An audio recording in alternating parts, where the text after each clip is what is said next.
Welcome, welcome everybody. Hello, hello. Welcome, welcome. Hi, I'm Tish Hicks. I'm the Master Sensei of the VO Dojo, and this is our free monthly Q&A called Ask the Sensei, where I invite one of my esteemed colleagues to join me in answering your questions. So we are here today to answer anything that's on your mind, um, anything that might move you forward today. We'd love to answer any questions that will move you forward today. Or if you have questions about something that is keeping you back, I guess inherently that would be. Joined by 𝗨𝗃 here, who is our moderator, Dojo team represent, and so excited to welcome Jen Rudin. We've known each other for a while. Jen is an amazing casting director who has done some powerful things in the world of voiceover and is a powerful presence in the world in general. So we'll have her introduce herself in a second. I guess we can say hi, Jen. How are you? Glad you're here. You for using the word Uh, using the word powerful. That was exciting. That's a great word. yeah. So here's how today rolls. We would love to have you share where you are, like where are you based, and where are you in your voiceover journey. That helps us to get a sense of how to gauge our answers, to get a sense of who all is here and where y'all might be. We're going to have Jen do a quick introduction. We did a fantastic before this event. We always do a Dojo 21 questions interview. So Jen and I got to spend some time together, me asking her questions. So if you haven't had a chance to catch that and want to go a little bit more in depth into Jen's origin story and philosophies, it was a really good time to spend with her. And that lets us focus on your questions. And then most important of all, it's a Q&A. So we want your cues. Put your cues in the chat. And then when it's time, 𝗨𝗃 will bring you into the room. We're planning to go we're planning to go to 11 o'clock exactly. We'll answer as many questions as possible. If we have time, we may do a little extended dance mix if you need to leave at the top of the hour. That is cool. We're glad you're here. So I think that is all the da da da da da da. So Jen, tell us a little bit about you. And so glad you're here. Yeah, thanks for having me.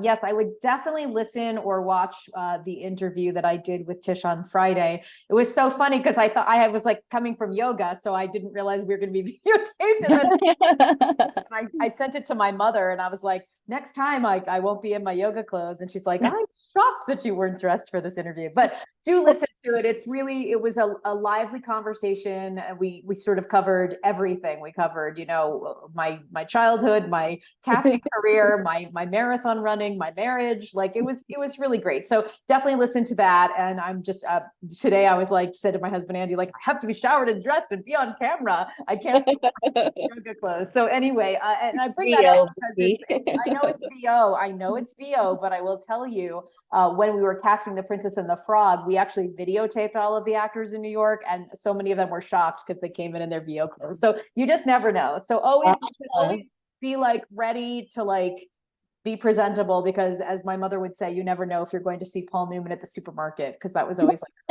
So anyway, I'm happy to be here. I grew up in New York City. I was a professional child actor in the 80s. My favorite part of my career was doing voiceovers because I felt like it was the lesser of the evils.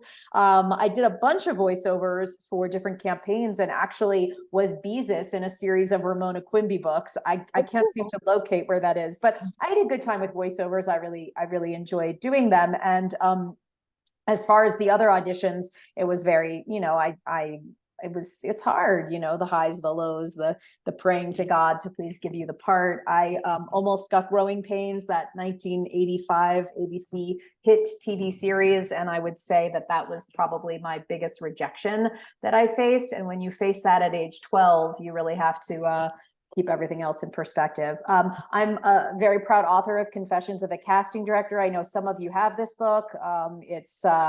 It sounds like I'm dishing on all of the people that came into audition during my time at Disney, but it really is a book I wrote for actors. So there's different chapters on how to audition for musical theater and voiceover. And I talk about casting the Princess and the Frog at Disney. And I talk about casting the Verizon campaign back in 2001. There's lots of epic highs and lows that actors have shared. Ask the Agent is a nice little section in different corners. And of course, in the back, there's a bunch of resources. So this is a great book to have, to keep in your bag. It also got turned into a podcast during COVID. And then I think maybe I'm talking to HarperCollins about recording the audio version, which would be really fun. But I grew up in New York City. And then after pursuing my acting career from age 8 to 17, I definitely wanted to leave New York and take a break. I did undergrad at the University of Wisconsin in Madison, if anyone here's from the Midwest. And then when I got back to New York, I auditioned again, and then had a moment where I was not prepared for my audition. I talk about it in the book, and I threw my headshots into a trash can and started to send out my casting resumes. So I pretty much knew I wanted to be a casting director when I was like 12, because I was at a final callback for a TV movie, and there was group A of the kids and group B of the kids. And I felt like the casting director, she was facilitating this very tense final callback. And I thought, I want to do what she's doing. I also have a really good photographic memory. I knew who was replacing who in what Broadway show back in the days, reading a lot of John Simon, for anybody here who is, you know, remembers the 80s, and Frank Rich. And so having a good sense of people and a good brain for details makes somebody become a good casting director. But it really didn't happen overnight. After college, I really struggled for a few years temping, and I was the cat in the hat in the Macy's Thanksgiving Day Parade. I was teaching Hebrew school. I had a bunch of different jobs just trying to pay my rent. And finally, when I took a job at Innovative Artists as a talent assistant, I was like, I had a stable job, but it was like, so there was just no money, and I really struggled. So even in casting, right before 9/11, I was an associate, and we cast a gazillion commercials, including the Verizon campaign. I just, you know, it's not a money job. It's you really work hard, and you hope that somebody will promote you. I thankfully came to LA in the summer of 2002 and interviewed at Disney, and luckily landed the job as head of casting for Walt Disney Animation Studios. So it was great. It was after 9/11. The city was really tough, and they moved me out to California, and I talk all about that in the book. And that's when I met Tish, and it was such a great time, because y'all have to remember that in terms of California, there was no GPS, and there were no lifts, and I was like this New Yorker trying to like drive a car and also figure out where the heck things were. And so that was really an adventure. So more important than running a studio department and casting voices, I was like trying to figure out how to put gas in my car and which direction was Santa Monica. So I spent 5 glorious years at Walt Disney Animation Studios, again, detailed in the animation chapter. I was there during the transition from hand-drawn to 3D. I was there during the transition from Broadway actors voicing the roles to celebrities. It was an interesting time to be there. And after 5 years and casting such movies like Princess and the Frog and Brother Bear and The Incredibles and Chicken Little, they moved me back to New York to oversee the Broadway division. And it was great. I was 35. I got to move back to New York and finally be able to afford to go to the theater and eat dinner. And I loved my years at Disney Broadway. I oversaw all the casting for Lion King and Little Mermaid and Tarzan and Mary Poppins. And I was in charge of Broadway and domestic tours. So I went all over the country and saw Lion King in every single city probably. And I still think I'm off book if you asked me about most of in 2009, the economy collapsed and a couple of our Broadway shows closed and a bunch of us got laid off. And so I literally opened Jen Rudin casting the next day. And my first clients were Disney Channel and Disney. And I got to do Frankenweenie for Tim Burton. So that was another fun animated film. My company ran from 2009 until 2020. And then in the middle of COVID, ICM called me and asked if I wanted to come and head their voiceover department. So I closed my company. It was COVID. I spent 4 years as a voiceover agent. So I spent 2 years at ICM and I loved it. And ICM then got bought by CAA, and I did not get to go over in that merger because they already had some voiceover agents. So I went with 16 other agents to APA and built their voiceover department. They're now IAG. And I left the company in May of 2024 to reopen Jen Rudin Casting. So it's Jen Rudin Casting 2.0, and that's been fantastic. I'm so much happier being on the casting side. Personally, my husband and I moved to Santa Fe, so that's where we're based because my stepdaughter and her grandchildren are here. And what's joyous about casting these days is you can do it mostly on Zoom with a lot of self-tapes. So I travel between New York and LA and Albuquerque and Texas, depending on what we need to do. So that's, sorry, I talk too much, but that's where I'm from. And 5 years in LA, most of my life in New York City, and now I'm in glorious New Mexico, which is the best of all possible worlds. Yeah, that is amazing. No, it's great. I mean, that's the powerful part. Like, you understand this from all angles, from being a little kid to being at the tippy toppest, dream that we all dream. And so you know it on all of the levels and all of the angles. And yeah, that's really important for everybody to know. You don't just end up at the tippy top. And it goes whoa, woo, wee, whoa. Ups and downs. I've had 3 corporate layoffs and survived them all with some resilience and some tears along the way. And it happens. And, now I've been in this business now for 5 decades or 4 decades, long time. And so it's like, as the older you get, the more wisdom you accrue, and the things that bother you in your 20s don't bother you now. So yeah, it's been around for a long time. I've seen a lot of the changes happen. Yeah. Cool. Well, let's dive into questions about where you're at on your journey. So Kels, who's our first question? All right, we've got tons of questions. So Yay. Tina Murray, you're first up. And if you can't come on mic, just let me know, anyone out there, and I'll read it for you. Oh yeah, I can come on mic. Can you hear me? Yep. Yes. Awesome. Let me scroll back and see what the first one I asked was.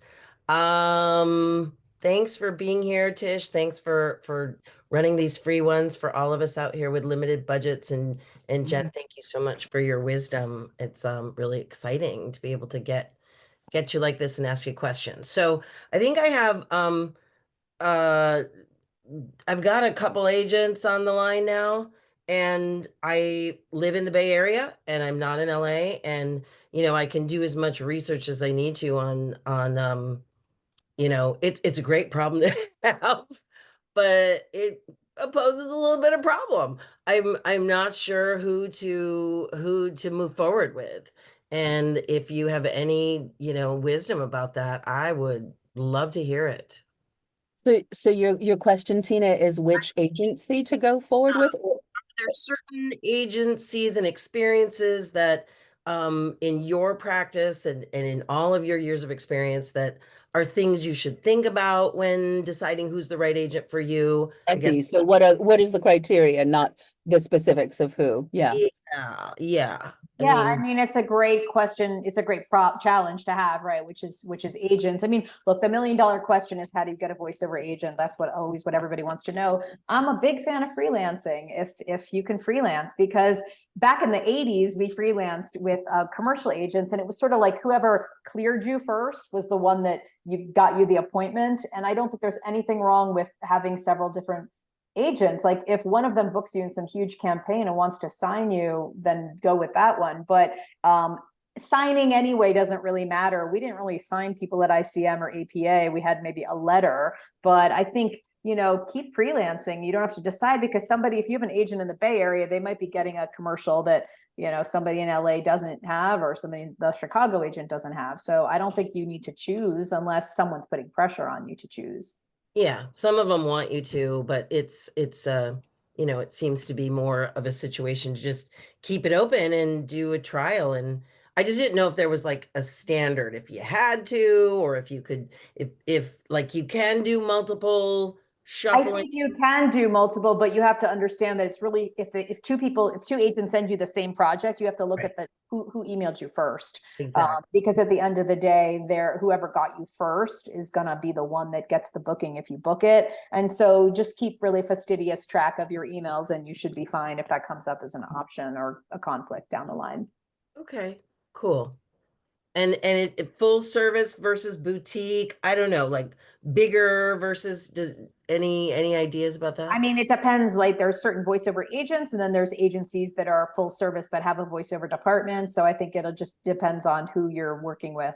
I mean, I think it's great to have one agent be your agent for everything, but that's not always the case. Some people have different voiceover agents who don't even, who know that there's a legit agent, but that's not a conflict. So, so it just depends on what you've got going on. But that's a great place it's a great situation to be in.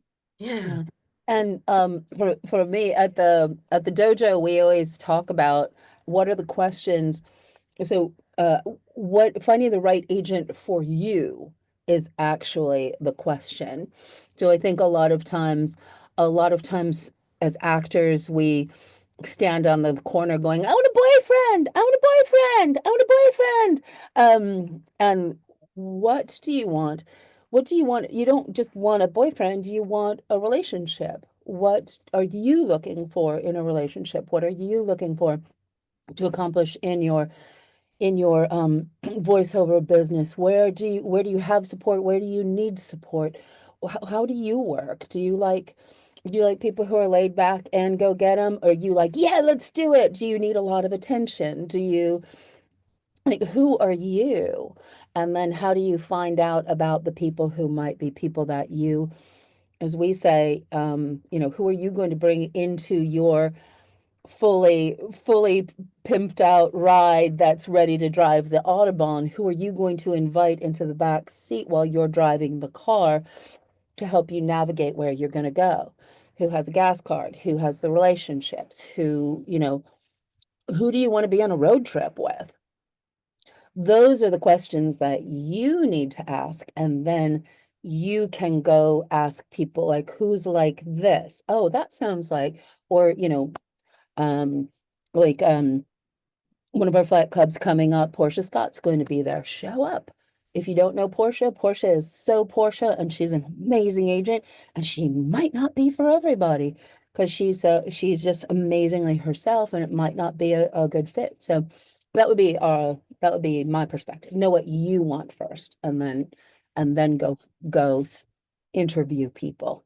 Great. Go Great interview advice. people. Thank you both. Thank you. Thank you Yeah. very much. Yeah. Cool. What other All questions? right. So this question is actually from me. And that's the benefit of working here. So Jen, I really want to know, what are some subtle indicators that only someone would experience would be able to recognize that an actor is easy to work with and that they're pleasant to work with? What are some things to look out for? Oh, I love that question. Well, it's a very small world, right? And as my father says, my 90-year-old father, who is still with us, says, all you have is your name. So leave a good name. And I love to share that because he means that if you're difficult, it's one phone call away to find out what you were like to work with. And we want to work with nice actors. We want to hire nice actors. There's just no time for diva and drama and all that stuff, especially now that things are shrinking and there's less and less work. So I think the most important thing is to confirm the appointment. If somebody sends you an appointment, confirm, thank you. Just be administratively together. I will share, do the work. So if you're sent a full script, I was just on a Zoom for a movie on casting, and this young actress who's, got good parents who are in show business, she hadn't read the full script for the movie. And then here she is meeting the director and the producer on the Zoom. So read the full script, do your preparation, use the internet. I used to meet a lot of actors who would say, I love Shrek. And I'd say, that's great, but I worked at Disney, not DreamWorks. And if I don't have a computer, you should look that up. So be smart and be professional. Like, I'm a professional casting director. You're you want to be a professional actor, act professional. So there's a lot of red flags I've seen. I had one guy, I talk about it again in the pilot season chapter.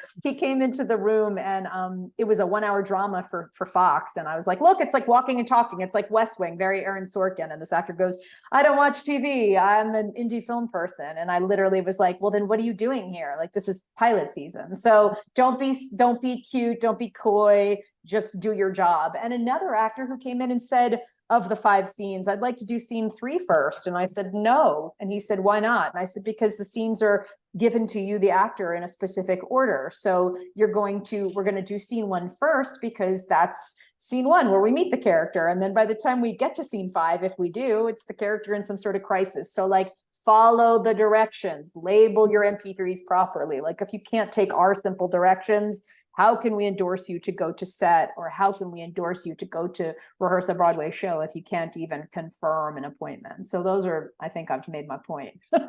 Yeah. And I think in a nutshell, at the dojo, we always say there is no they, there's only we. So recognize that at each point of this process, we are part of somebody else's process. I just had a session today. I got the confirmation the second that I get the second that I get a text from my agent, I'm back with my schedule, because he's like, okay, this is right in front of me. If he can go, okay, what's your avails? Okay, back to the ad agency. Okay, great, Tish is available. Then he's done. He doesn't have to go like, oh, did Tish hear back? Did I hear that? Is that finished? And then, you know, on the session, I'm there with an engineer, I'm there with a producer while we're finishing. Eric sent me my contract, I filled it out, it's done. We're part of a workflow. And that session, the engineer is then talking about, okay, that goes to this pace, and these need to drop when, and oh, we don't have the code for that. We're part of the workflow. So just think of how you can make anybody's life easier by being part of the workflow. So, yeah. Okay, awesome. On to the next. Jamie, come on up, Jamie. Hey, Kelsey. Hi, Hey, Tish, thank you so much for having this class. And Jen, thank you so much for being here today. It's such a pleasure and an honor getting to hear your experiences. My question is, what was it like for you during the casting and audition processes for these big film projects like The Incredibles, Princess and the Frog? And how was your directing techniques working with these actors? What did you find worked the best when, you're working with them? Sure. So we had a lot of people. I'll talk about The Princess and the Frog because that was just a historic Disney's first African-American princess. It was the return to Disney's animated musical, which is obviously what Disney does best. And when the movie got greenlit, I mean, it was like the phone was ringing off the hook. I was tasked. I went to New Orleans a handful of times to see if I might be able to find Princess Tiana there. Wouldn't that have been a great story? Anyway, the crazy thing is every actor that came in, and I'm going to name drop, Forrest Whitaker, Terrence Howard, not Oprah because she was an offer, of Phylicia Rashad, like all of Esa-Patha Murkison from Law and Order, like all of these amazing, Renee Elise Goldsberry, like all these actors came in to audition, and actors just want to act and they just want to do a good job. So the best direction you can give them is a vocal performance direction. Some of the animators at Disney were such lovely men, but all they wanted to do was sort of like show the animation and the artwork and talk about the artwork. And I was like, it's Angela Bassett. She just wants to know if she should do it faster or funnier, right? She just wants that direction. So I think for being, with the actors, it's just give them a very clear direction. If you have to give them a line reading, of course you do. But for that, it was just, giving a clear direction, make a quick adjustment and see. Obviously I talk in the animation chapter about Anika Noni Rose because she really was the first actor that came in to audition for Tiana. And I knew in my deepest 2 a.m. heart of hearts that she was the most qualified, best voice to be Tiana, but we still had to sort of go through Macy Gray and Tyra Banks and Beyonce, and then Jennifer Hudson won the Academy Award and the Golden Globe for Dreamgirls, and so we had to audition her. So, and then in New York, lots of actors. So it's like, even if you know somebody's the right choice, you can't shove your opinion at them. So yeah, just be nice to everybody. And Ben Vereen was in. I mean, I had so many actors overlapping, and I was worried about people running into each other in the lobby at Burbank at Disney, or in the lobby in New York when we were doing our auditions. And, it's a nice community. Actors are, they're happy to see each other. So, but giving clear direction to make an adjustment and stop going for all the animation and all the beautiful artwork, because at the end of the day, like, they're happy about that, but they want the job as a voice actor. So. Do you find, Jen, that there's something that because you have experience on camera, on stage, and voiceover, how do you have, like, what do you find? Like, do you find that film actors need to do something to adapt to this medium, or stage actors need to do something to adapt to this medium? But because you have this unique perspective, what would your, like, what was your expectations on? I was hired by Disney because I had cast a lot of theater in New York. So at the time they wanted a casting director who knew a lot of theater actors because if you're trained theatrically, you know how to use your voice, you know how to sustain 4 hours in a recording session. And because you've been through all your acting classes as a theater actor, you're not afraid to make dog noises or bark should it be an animal, right? And you'd be shocked that, sometimes a really great actor doesn't want to bark, and you go, okay, I understand. That's all right. We'll have to find another actor who can. So for me, the theater actors were always inherently the best people for animation. They're not afraid to take risks. And also keeping in mind that for 4 hours in a recording studio, you're essentially acting by yourself. Now with Rock Dog, an animated feature I cast, which everybody should watch, it's Eddie Izzard and it's Luke Wilson and it's J.K. Simmons and Mae Whitman and Kenan Thompson and Lewis Black. It's a great cast. We actually were able to record some people together. So we had Luke Wilson and J.K. Simmons recording together, and that was delightful. But in general, you're by yourself in that recording studio for 4 hours with your headphones on. And so unless you've gotta, if you're a film person who needs a co-star and hair and makeup and somebody to act with, it's not going to be for you. It's really specific, and it's really difficult work in the studio. So I want to make that really clear for everybody, because I feel like everybody's like, I want to be in an animated movie. And it's like, you know what? It's really hard work. I've seen Kiefer Sutherland and William Shatner, have hard days in the recording studio because it's taxing. So anyway, so I would just say, the theater folks, musicians are good as well, because they know how to perform in front of a microphone. Comedians are great. We've always gravitated towards comedians. And sometimes the film actors, it's not really their area. So it just depends on the actual person. Cool. Cool. Excellent. What other questions do we have, Kels? All righty. Laura 𝗏𝗏, if you're able to come up and read your question, you can. Oh, yeah. Oops, sorry. Hi, Jen. Thank you so much for being here. I'm really enjoying this a lot. Let me actually put my video on. Okay. So my question is this. I'm a SAG actress, and for animation, I know that there's a lot of non-union work out there, but for those that are union and want to go into animation, how much percentage of those are union and how much of it is, I don't know, you may not have statistics, but curious. Yeah, I don't have statistics, and I'm not in a place to advise you whether or not you want to do union or non-union work. It's not my place to tell you. I'm not your agent. So I would just say it depends. There's, look, I, as a casting director, have lived through several huge commercial strikes where we had to do lots of real person casting in New York City. And it's never been, it's fun, sort of, because you're like, I was casting a huge Bass Ale campaign in the summer of 2000. and it was a strike. Tish, you probably remember that commercial strike. It went on and on and on. Well, didn't matter. 𝗏𝗃 still wanted to do this campaign of cool guys drinking beer, right? So what did I have to do? Go out to the bars at night with my video camera and my business cards and try to find interesting, cool, funky guys in Brooklyn, meet them, and then have them come and audition for our commercial. So I've worked plenty of non-union jobs where you're digging around trying to find people.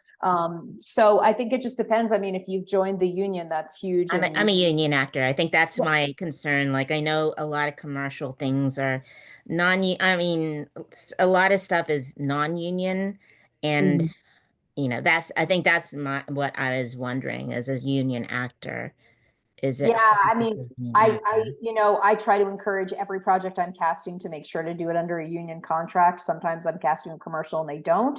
And then I at least just try to have the rate be comparable to the SAG day player rate. So, but it's up to you. If you're in the union, I don't think you should be doing non-union work, because you've worked really hard, Laura, to get to join the union. And look, I was, a college student in Madison, Wisconsin, and I did some experimental theater, and it wasn't Actors Equity. And I panicked. So I spelled my name Jen Rudin, Ruden.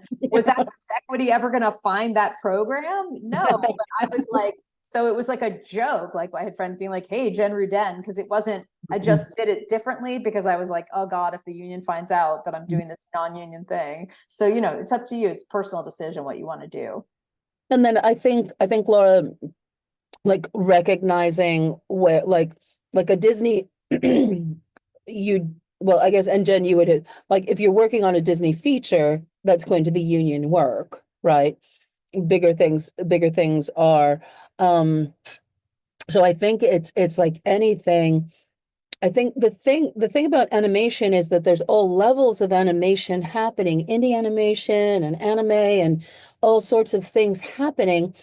So you kind of have to, if this is where you want to go, then how are you prepared? How are you trained? How are you building relationships with people who are working at that level in this realm, which you already know, because especially you're like the workingest actress in town.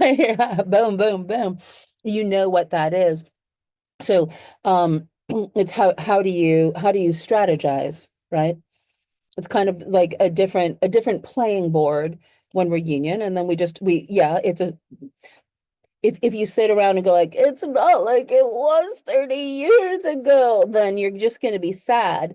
But if you go like, all right, here's the game now, who are the players, how do I make sure my skills are at that level, and how do I meet those people and put my hat in the ring at that level? We play the game that's in front of us for as long as the glacier is not melted, right? Yeah. That's what I say about that. Yeah. Cool.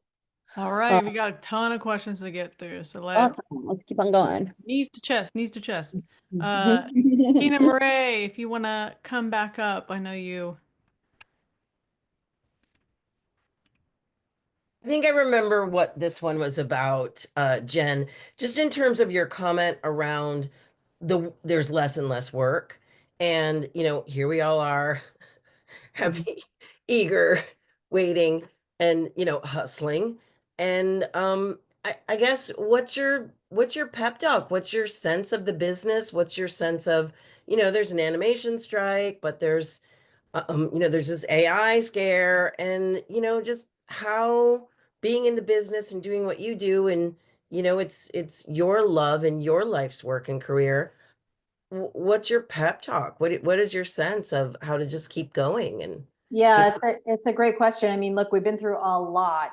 First there was COVID, and while that was huge for voiceover and animation, I mean, I was the busiest agent at ICM for 2 years. I had so much going on because during COVID, Tina, things that were supposed to be live action pivoted and became animated series. And it was like unbelievable. Like I was telling Tish on the, if you listen to our Friday chat, like I barely slept during COVID. I was like working nonstop. I mean, it was crazy because there was so much animation. So then after we got through that and live action started up again and people started going back to set, then we went through all these strikes. You know, we went through the writer's strike and our salaries were slashed at the agencies. And then we went through the actor's strike. And, you know, look, as a casting director, we were the last people to unionize. So I'm all about the unions, but it was tough. So you have to look at the big picture. You know, we're coming out of a very difficult time in the business, very, very difficult. And it takes a while for things to get going again. You know, I thought the first Q1 of 2025, I thought would be, you know, really busy, but things are just aligning again.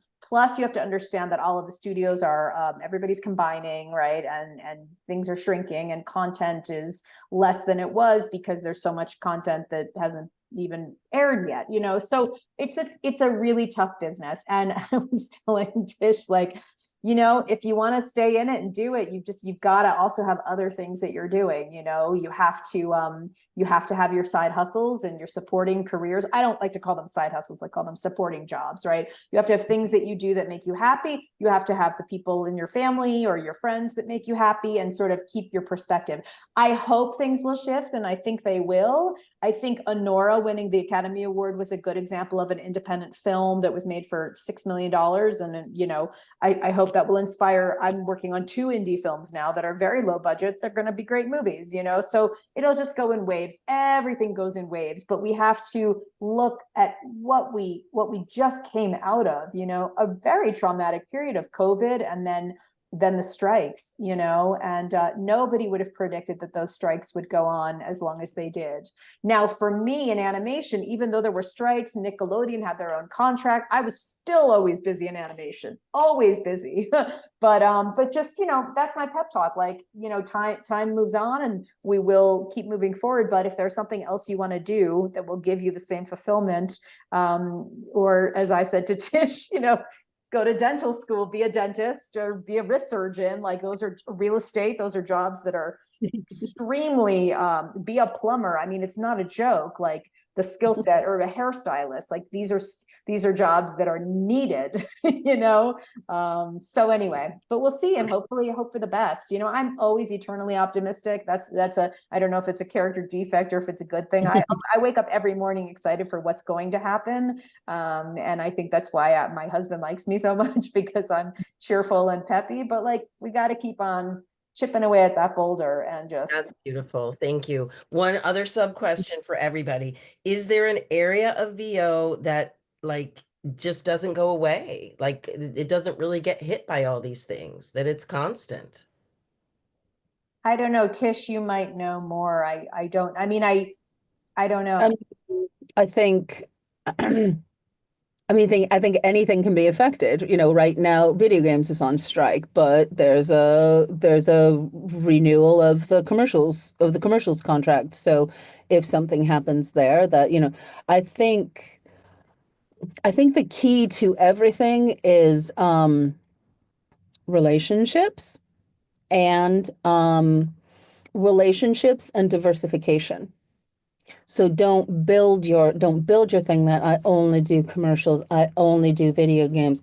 Diversify your portfolio like you would, you know, you would with your money, or you would in, you know, planting a farm or something like that. You gotta run your business that way, as if something could fail at any time or that crop didn't make it through.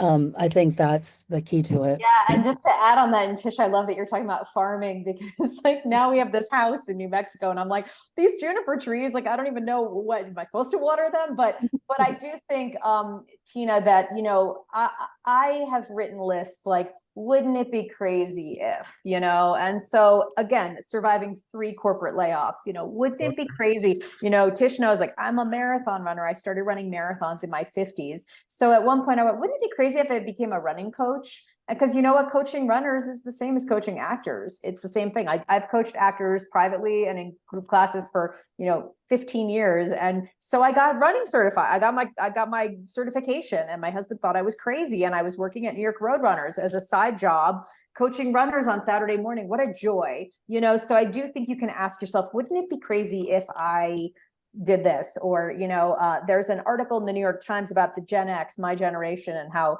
everybody used to be a photographer or work at the magazines and journalism, and how now people are therapists, and now people are, doing different things because the industries have changed. So that's just something to think about. And I laugh at that. Wouldn't it be crazy if, but now I'm going to adjunct at the University of New Mexico in the fall, because I was like, wouldn't it be crazy if I was like teaching, and I've done so much adjunct work at different places, and now I made it happen. And, so just kind of thinking a little bit like that. And that's a fun list to make. Totally honestly. logical. While you were talking, I was thinking radio and Sirius XM. I mean, those No, things. well, yes and no, but radios like anyone in the radio industry is like Really? it's all volatile. So Moving.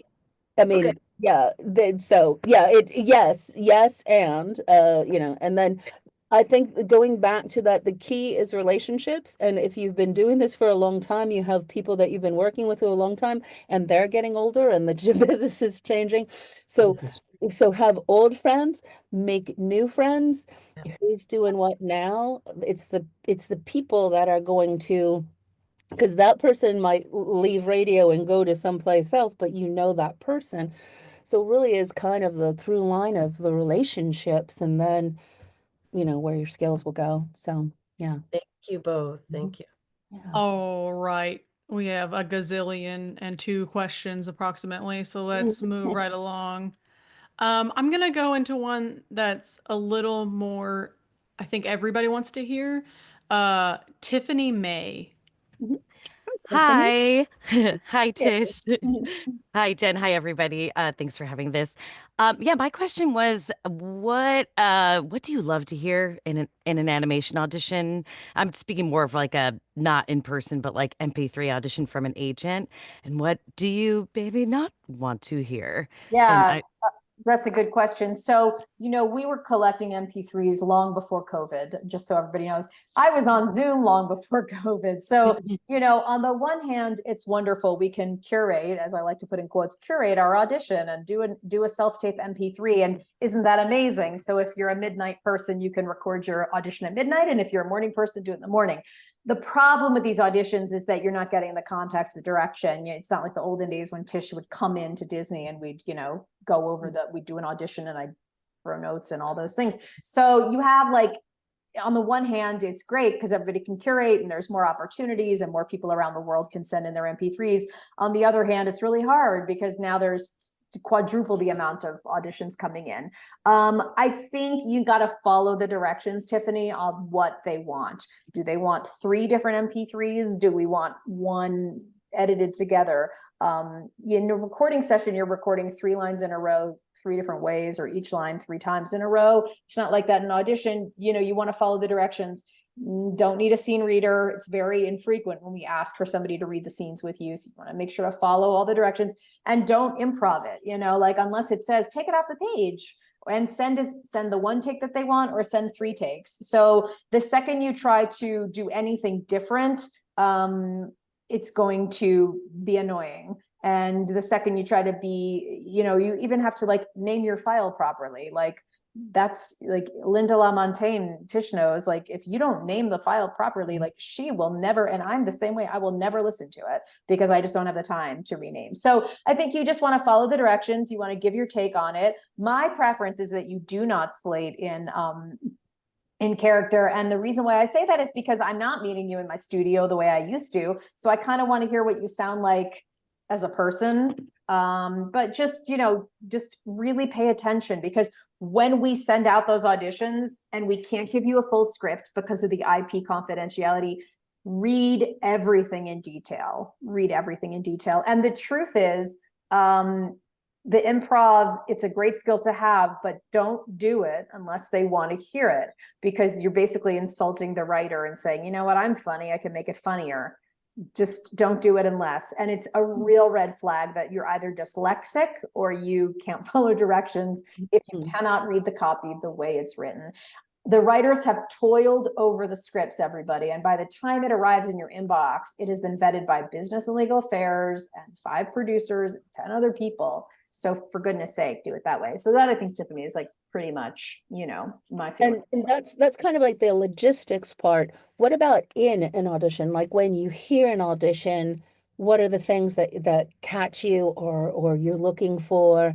How would you articulate those maybe less quantifiable things? Thank you, because obviously I've had too many badly named MP3s. It's like staple your photo to your that's what we resume. don't want to hear, right? Yeah. It's like you have to staple your photo to your resume otherwise. I think it's just, you know, it's your personal take on it, you know, and being authentic and telling a story with your voice. You know, how do you tell a story with your voice? And, you know, what are the highs and lows? And in real life, we use our voice in different ways. We speak to our spouses one way, we speak to our children another way, we speak to our parents another way. So using your voice to tell a story, because that's what they're doing in these animated things. They are telling stories with their voices. Yeah. And one of the things we talked about at the dojo, the heart of animation is bringing it to life. So always talk about and explore what can we do to bring this to life, like be in the moment of what's happening when that thing, hold on, wait, what happened? Like that you're just in the moment and be specific with what's happening.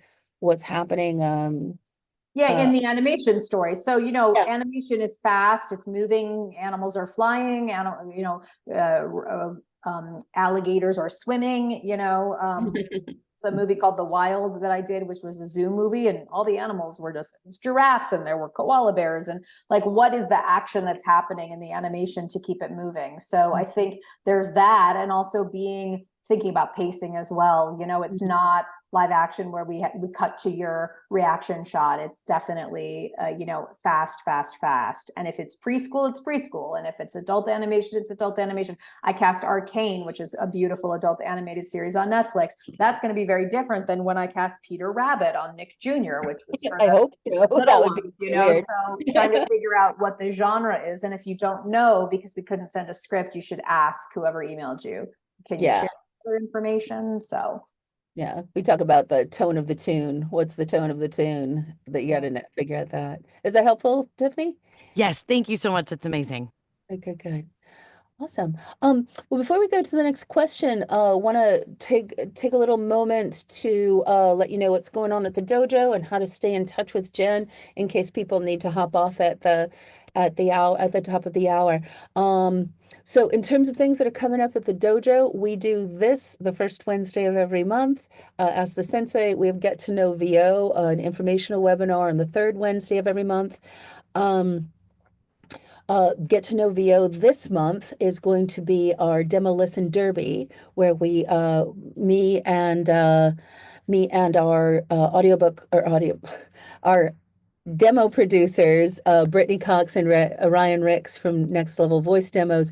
We have you send in your demo and we run it through the gauntlet. So it's a really powerful assessment of whether your new demo, your self-made demo, or you know, do you need to update your demo? If those questions are on your mind, it's really helpful if you're in the process of making it. So yeah, Demo Listen Derby is coming up. We have our VO Dojo Pro Fight Clubs, which are working pro workouts that we do 3 times a month. April is Animation Month. So we have Don Hershey's coming up. Portia Scott from Coast to Coast is coming up, and 𝗷𝗏𝗏𝗏, who is personally he's been a part of my my animation career. That's 𝗏𝗏𝗏𝗏 from Ever After High, but he's an amazing animator and producer and director. But we have a three package deal for players, three for 99 each. That's coming up. And then also, if you're interested in audiobooks, our audiobook Sensei Ronnie Butler is teaching you should do audiobooks at the end of the month, and he has launched many audiobook careers. What did I miss, Kels? Oh, and if you want to talk more, if we haven't talked already, get on my calendar and sign up for a voiceover once over. I'd love to meet you, hear who you are, where you're at, and where you'd like to go. So Kelsey will put all those things in the chatty chat. And Jen, how are you working with people these days? How do people keep in touch? How do we get the book? Yeah, so everything's on jenrudin.com. Very proud of the website, and you can get there's links to the Amazon link. I mean, you can get the book on Amazon, Confessions of a Cashier or Barnes and Noble. I think they just restocked at the theater bookshop, the drama bookshop in New York City. But yeah, Amazon's always good. I mean, I order books from Amazon. I know we're supposed to be supporting local bookstores. So yeah, jenrudin.com. There's different sections of the website. You can send a demo that way too. You can contact me. You can see what classes I have at jenrudin.com. I teach voiceover classes called Everything is Animated, because I felt like I kept saying that during COVID, and it sort of became my thing. And I was thinking I would, write a second book called Everything is Animated, but everything is animated. So there's like level 1, and we work on scripts, and I keep my stuff pretty small, 6 people in a Zoom, because I feel like if you're paying money to work, you can't have 12 people. It's better to have 6. So jenrudin.com. And then on Instagram, it's @RudinJ. But my Instagram is more like running pictures, like Puppies. things like that. It's not, I wish it was puppies. But so you can just go to the website and find everything there. And Jen, if somebody has a question for you, but you're not able to answer it today, can they send you, is there anywhere they could send you their question? Yeah, it's fine. I'm doing something that I haven't done in ever before, which is like, if you go on my website to the coaching page, I'm actually offering like a free 10-minute phone call to just say hi and see if you want to do coaching down the line. So you can go and schedule that phone call, and we can talk on the phone for a few minutes. It's nice. And my photographer friend who does Doug Gorenstein, who did my book picture and my website, he does 10-minute calls to people too if they're thinking about headshots. So I just started offering that, and I've been busier than ever. So obviously it's nice to connect with people that way, or they can, that's probably the best way to do it. Time-wise too. Thanks. Awesome. Well, let's get back to questions. Okay, I'm definitely going to ask questions that seem like I think a lot of people would want the answer to it. So Jeremiah, come on up. Jeremiah Baker. Yo, hey, how you guys doing? What's going on? Good to see you guys. What's going on? Hi, Jen. Thank you guys. Thank you so much for having this and like answering all these questions. Very insightful. My question for you was, what was your favorite project to work on? I'm always curious to know, especially like to know like what was your favorite project to work on, and like how was that whole process? Yeah, I would definitely say The Incredibles and The Princess and the Frog. And I would tell you, Jeremiah, buy the book and you can read the whole chapter. Oh, absolutely. On the frog, because it's too long to get into. But it's also just about sort of resilience and like just the 7-month-long casting process for that movie, and being able to manage all of the different egos of all of the different actors. And I mean, I think like my assistant was pregnant at the time, like she was like nursing through half the casting sessions, and like people were in and out, and I was back and forth to New Orleans and New York, and at the end of the day we were like, who is going to be Princess Tiana? And a dear colleague at William Morris, he repped like 2 of the 3 actresses in the final contention, and he would call me every day. It's Tim Curtis, Tish, and he'd go, I'm gonna have like 1 really happy client and 2 heartbroken clients. And so yeah, I would say just to check that out, because and I'm proud I won the Artios Award for casting The Princess and the Frog and Chicken Little, but Chicken Little was a little easier actually than that one. Okay, awesome. That's so cool. I definitely do have to get that book for sure. Most definitely. Thank you. Cool. Who's next? Okay, I love this question. Romney, are you able to come on up? Okay, no. Hi. Okay, cool. I was buried in many windows. Hi. So I just had a question, and it kind of goes back to one of the first questions asked about is selecting an agent. And I'm just wondering, for people that there's always seems to be that debate between agent versus a manager, and what does one do for you, and what would you expect from them? Yeah, so it's a great question. There's actually a chapter in the book. I don't know. I mean, like this is like in the book of all knowledge. Chapter 2, Ronnie. It's Agents and Managers 101, because it is the $1 million question, right? So an agent is going to commission 10%. A manager is also going to commission 10%. So do I need to be giving away 20% of my earnings? Back in my childhood, managers took 15% commission. So yeah, they do different things.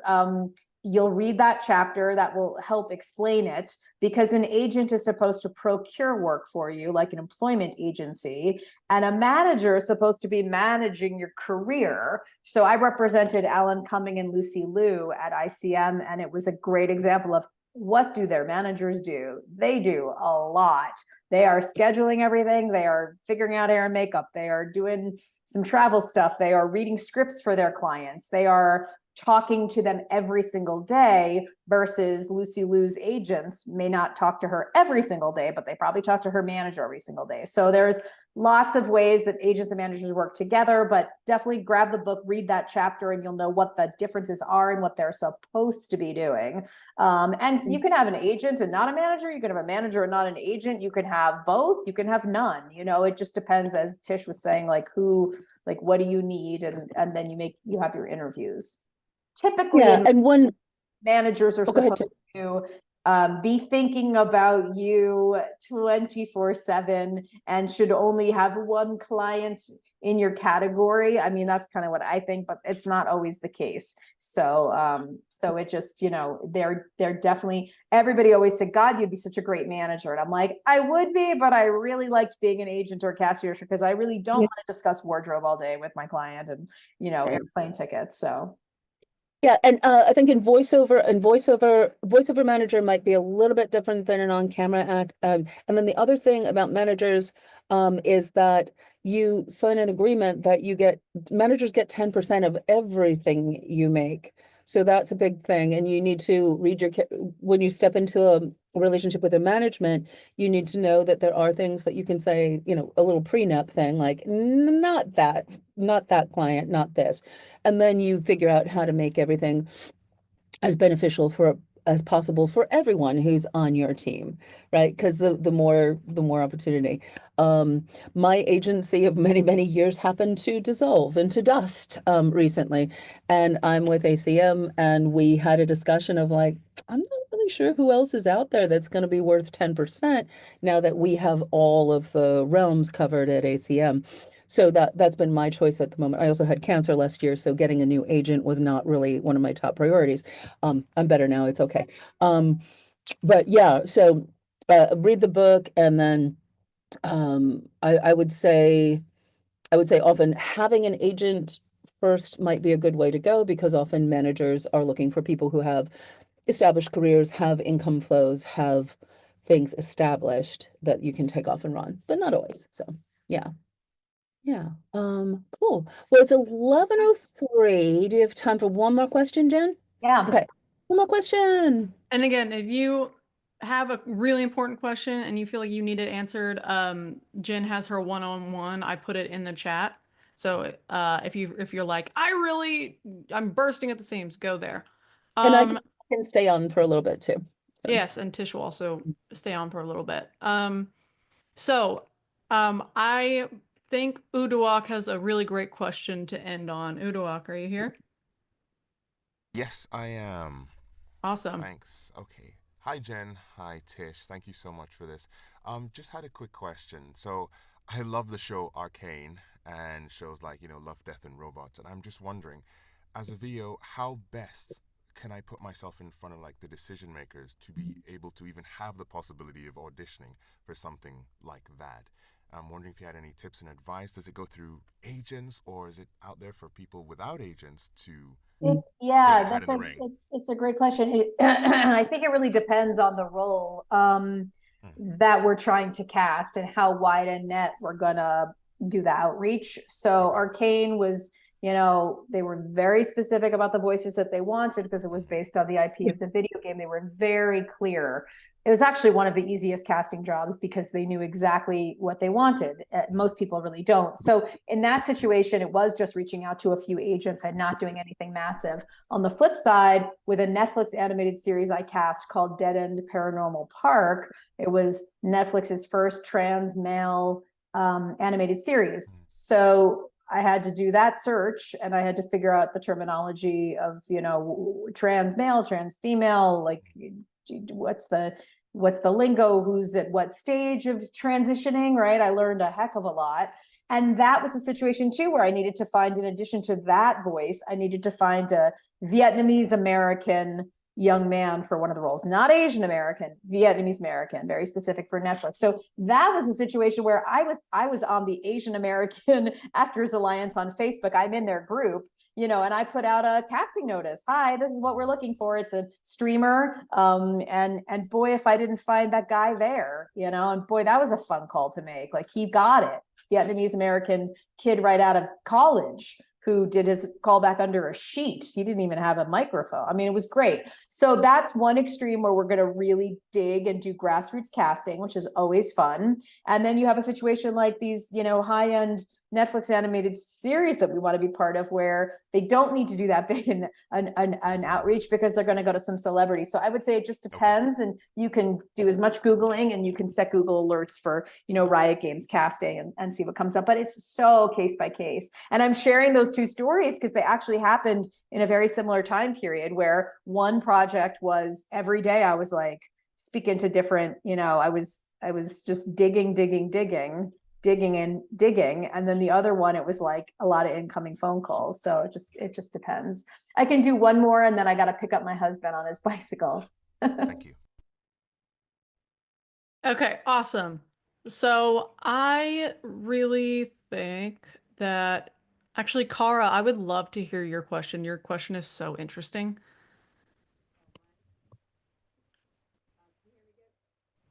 You are quiet, like really, really, really quiet. Okay. No, we can hear you. Okay, yeah. If something was There we turned go. off. Hi, thank you so much for hosting this. It's so great to meet you, Jen. I have a question about puppets. I'm a puppeteer, and my girlfriend and I, my friend and I were working at That's Voiceover, and she happened to meet you, and she got your book, my friend Dominique, and she was reading it and had mentioned something like, "Oh, you need to talk to Jen about puppets." And so my question was essentially that, like, what is your experience with casting puppeteers?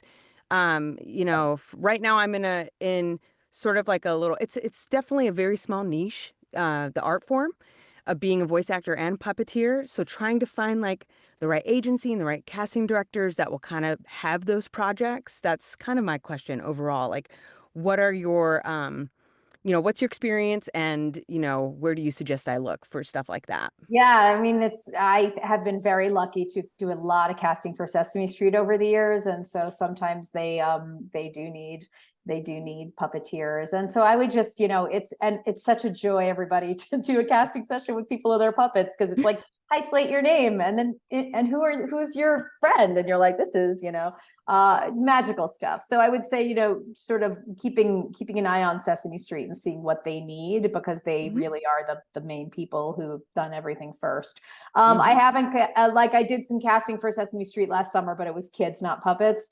I don't know. You just have to Google what are the best, you know, puppet agencies, because it's such a specific, unique, wonderful form, and what a great way to storytell. So Yeah. Okay, so, cool. yeah. I'll just keep doing my research and keep coaching and all that good stuff. But I'd say reach out to 𝗨𝗶𝗺𝗃 if you don't know him already. Do you know Paul? No, I don't. Paul is an amazing, wonderful I'll write it down. talent and teacher, but he used to be a Muppeteer. Oh, He knows that industry really, really well, but I'd reach yeah. out to him. Yeah. Yeah, he Okay. does a lot of stuff. He teaches a lot of Actors Connection classes. And Yeah.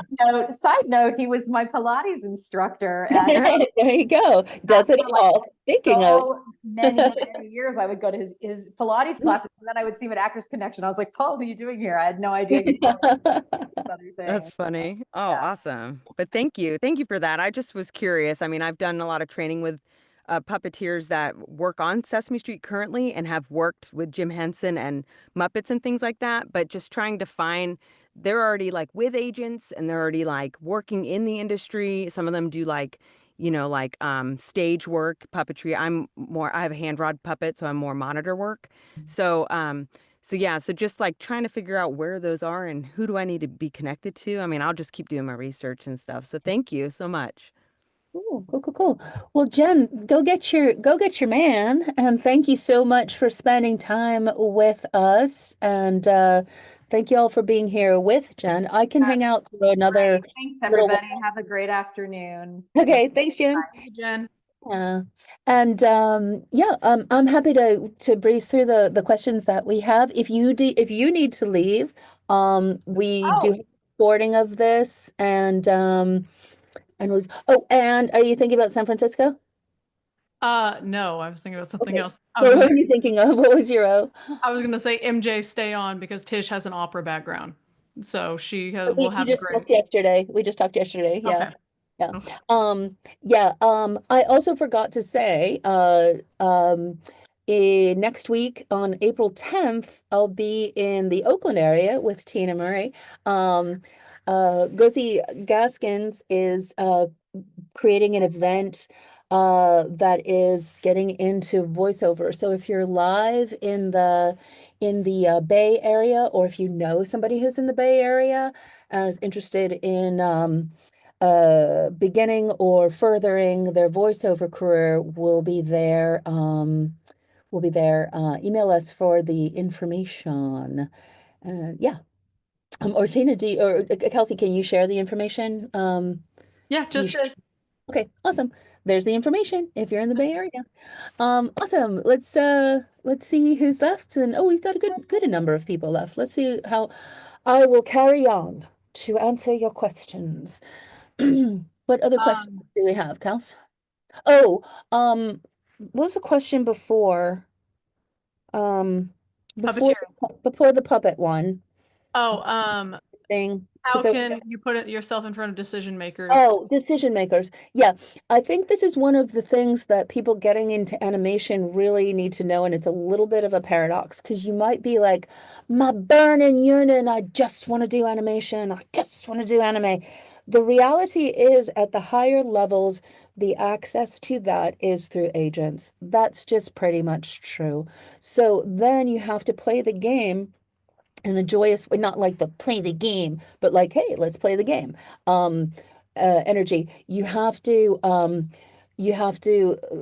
develop your commercial. You have to have your commercial thing to build a relationship with an agent because of that diversification, right? So even though your burning yearning is, I want to do that and I want to do it at the highest levels, you want to develop your whole career, get relationship with those people who are the people who have access to that level of work. So I think it's something people are like, yeah, I'll just send a letter. It's like, no, maybe, but not really. So that I just wanted to add that to, it's kind of like, how do you strategize the whole thing so you can have all the prizes? So yeah. Okay. What's next? All right. MJ, did you want to ask your question about opera? I had actually spoken with Tish yesterday a little bit about that. I was curious to see what Jen's experience with it was, but I'm happy to ask for the benefit of everyone. So I have an opera and music background. So my question was, any advice for musicians going into voiceover, especially singers? And I think one of the things Jen talked about and Tish had mentioned yesterday was not being afraid to get weird, for lack of a better term. Yeah. Yeah. Well, I also I was explaining to MJ yesterday too that I have an opera background. I never pursued. I trained professionally, but I didn't pursue it professionally because I got to the I love doing this. This whole realm seems not not to be a good thing for me. Um, what I have found, and this is what we were talking about, I think if you are a singer, if you are a musician, there's so many tools, there's so many ingredients that you have of knowing your instrument, knowing the extremes of your instrument, knowing how to care for your instrument, knowing just having that intimate understanding. And then musicians tell stories through music and they understand timing and they understand styles and things like that. So if you have a music background or a singing background, and an opera background is one part of is like an extreme sport of that, it only serves you. I was telling MJ, I used to see Josh Groban coming in and out of my lessons, and I'd be going like, why am I spending so much money on this? Why? But I still did it. And it really became the foundation of my 30-year career. So there's a lot that's applicable. And then I was also saying to Jen or to MJ, that it's funny sometimes because when you do have an opera background, it's very like, this is how it is. This is where you fit. This is what you have to do. And it's all these things that you have to kind of like form this. But I've often found that when I get to work with opera people, that sometimes with opera people, it's like they're little beagles. Not MJ. We determined this, but she's ready to roll. But they're like little lab beagles who have never played on grass. Like you go like, oh, like here's the animation, and the opera singers are like, it's like no, you just play. It's play. You just play. So that's good. And then a lot of times, with people who are amazing musical theater people, we've had a lot of the cast of Phantom of the Opera has come through the dojo, and a lot of times it's recalibrating those skills from the scale of being able to sing at La Scala to what you need to do to work right here with the microphone. Same things, just different sport. So a lot of it is like deconstructing those things. So that's my spiel about singers. But if you're a singer, you're a musician, you should do voiceover. There's nothing dumb about that. Yeah. So Thank you. Also, quick update. I broke that little plateau that I had that we talked about yesterday. I got my booking like less than 24 hours. So ta-da! And that's mindset. What did you book? What did you book? What did you book? Oh, it was actually from voices.com. Not commercial, but I did break that voices.com plateau. There you go. That's why we keep on the trail. Yep. And it was like, I'm getting calls, I'm getting in the top 10. I was like, keep on the trail. Yeah. And don't underestimate when we allow ourselves instead of getting like, yeah. Then the energy is like, well, the universe is like, well, you're being kind of a dick. Why would I bring this to you? You gotta breathe through, trust. Not that one, it's on its way. Not that one, it's on its way. Not that one, it's on its way. Ready to receive, right? Yeah, that's cool. Awesome. Haha, our plan for good is working. Ha ha ha. Yeah. Good. Okay, what else? All right. Will Chorist. Hey, Will. Hi, hey, buddy. Hi. Was part of our VOA crew. we were hanging out at VOA. Yeah. What's up? I had a question of like looking for animation auditions for TV shows and series in animation when you don't have an agent, and you kind of made it clear that like it's best to have an agent during some of those processes. But I had a different question. Before you ask your different question, along those lines, if you're getting opportunities working with any indie animators or people who are doing their own thing, that goes back to the relationship stuff. You know, I did a student film. I didn't do too many films when I was on camera actor, but the student film that I did do happened to be directed by the Duffer Brothers, which I found out later, like, oh, wait a minute, I know those guys. But yeah, so keep on the trail, keep on the trail. Understand which pond or, you know, which track which place your trail is, or the parameters of that playground. But then also it's about building relationships too. Yeah. Absolutely. Good question. But in that same vein, are there certain like casting websites that you recommend to like find auditions for indie animation, or anything to do with animation? And also, side question off of that is, on any of those given casting websites, how often do you recommend that like voice actors trying to get their first bookings audition? Like an audition a day, or like several in a week? Well, yes, okay. So here's a couple of mindsets. So auditioning in general is a numbers game. Now, you need to figure out what is the game you're playing, right? Because if you're playing the game of voices.com, or you're playing the game of voices 123, you need to read the instructions on the box and know what the game is about how much you should be auditioning. In general, as you're building your skills, audition as much as you can that doesn't burn you out. Like, so you figure out what your rhythm is. If you can consistently do 1 a day, that's great. If you have access to 10 a day, see how that goes. But auditioning is an opportunity. And the more opportunities you have, the more chances you have of booking a job. Because if you only audition for one thing a week, then you have 52 opportunities. If you audition for 10 things a day, you have multiple opportunities. And then it's a matter of managing, how do you fit that in your life? What are the opportunities, right? If you're spending 40 hours a day on things that pay $1, that's not going to be a viable business model, right? And really the game of anything is repeat, you know, getting relationships so people give you jobs again. So that's one thing. The other thing, oh, and then think outside of the box, right? Think outside of the box and how to cut to the chase, right?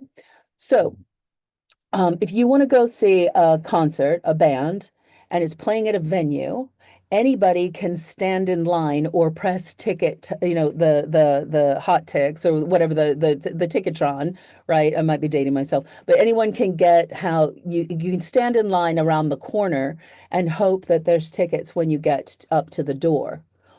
Or you can figure out, I call this velvet roping, or you can figure out how to build a relationship, have someone have your name on the thing, and get the velvet rope opened and maybe get a backstage pass, right? Think of how to cut to the chase in terms of how you're building relationships, about who you know and who knows you. That's what Fight Club is all about. Not that it's cutting to the chase, but if you come and meet 𝗷𝗫, if you come and meet Portia, if you come and meet Dawn, and then, you know, even if you're a spectator, if you're not a player yet, but even if you're a spectator, you make an astute comment, have an interesting voice, or, you know, interesting detail. Oh, then then you write and you keep in touch, like, oh, hey, it's me. Well, I met you at the Fight Club. Here's that, like, so you build relationships, and that's how you do it. There's a thing called creator society. That is people who are making things and making animation and making things happen. Get involved with that. How do you meet the people who are doing the things?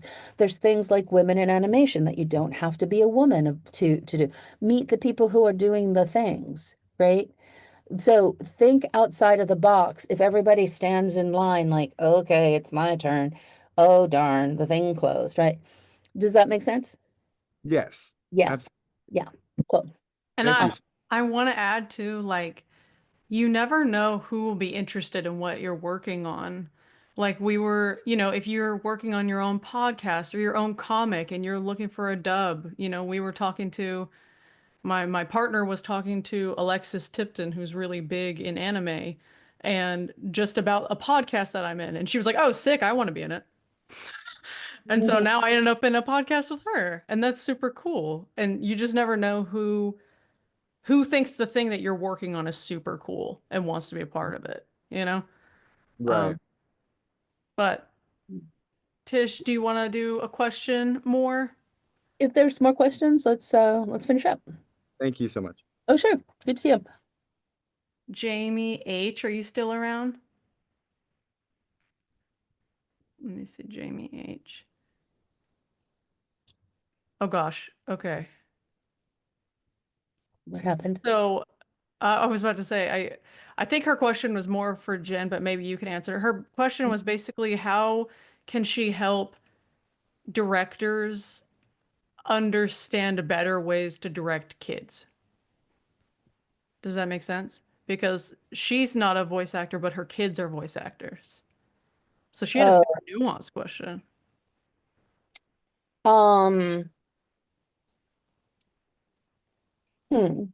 That's interesting. Let me think about that.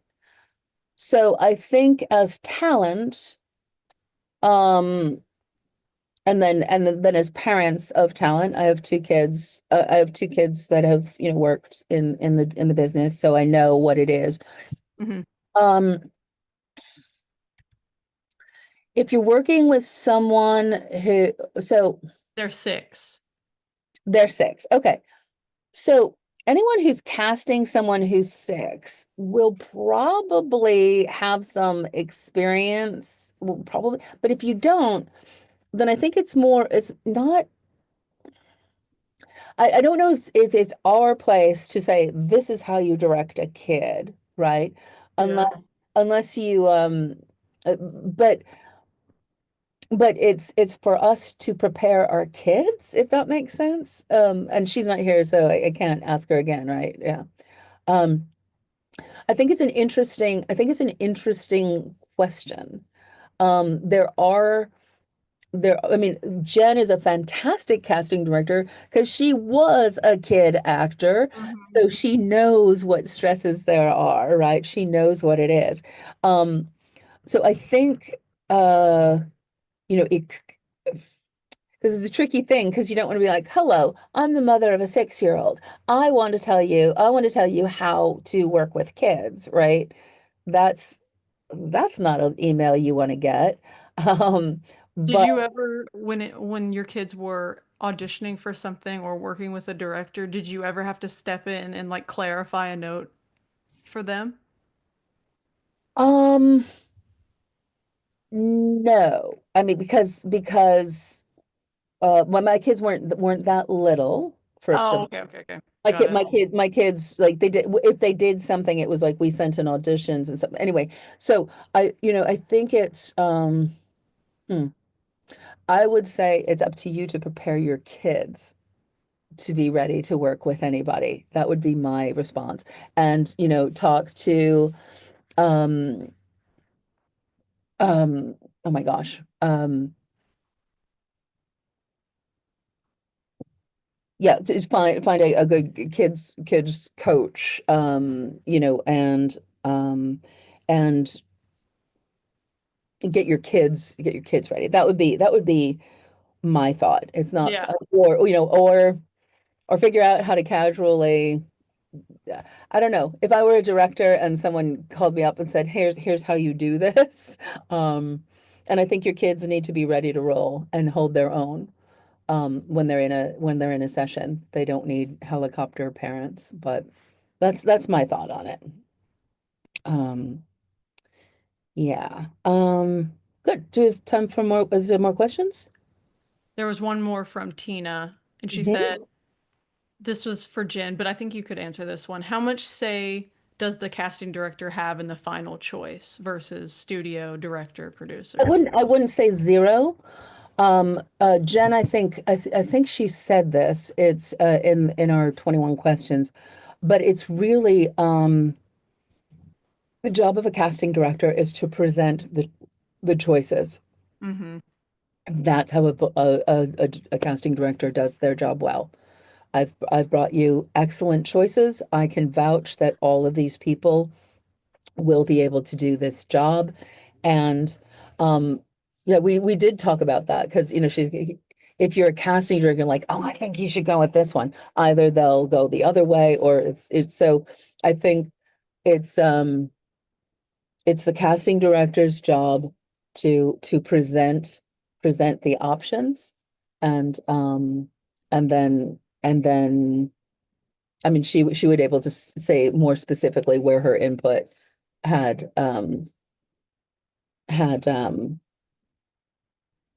made a difference. So Right. And it sounds like it depends on the studio as well and the project, like how hands-on the producers are and right, everything. but in general, in terms of your relationship with the casting director, that's that's their job. Yeah, does that make sense? Mm-hmm. Yeah. And that's it.